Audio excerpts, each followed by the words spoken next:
بسم اللہ الرحمن الرحیم۔ السلام علیکم ناظرین۔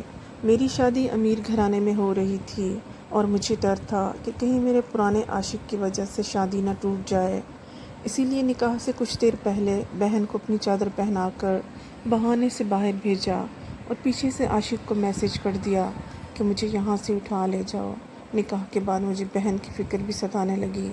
جب میرا شوہر کمرے میں آیا لیکن اس نے جیسے ہی میرا گھونگھٹ اٹھایا میری جان نکل گئی، کیونکہ وہ تو میرا نام صبا ہے۔ میں نے ایک غریب گھرانے میں آنکھ کھولی۔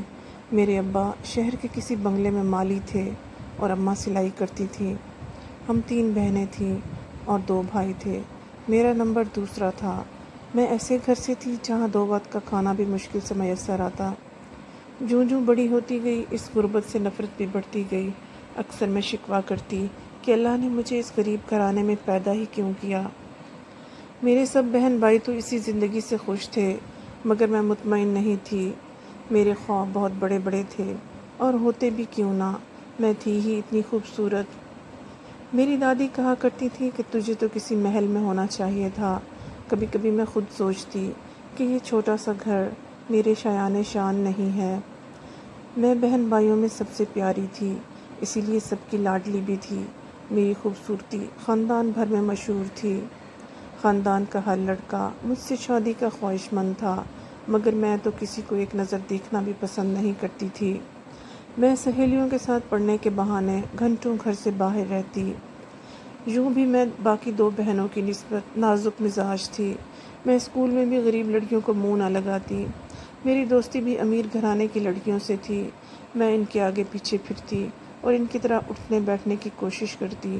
گھر میں بھی کسی کام کو ہاتھ نہ لگاتی، بلکہ سارا وقت سجنے سنورنے میں لگا دیتی۔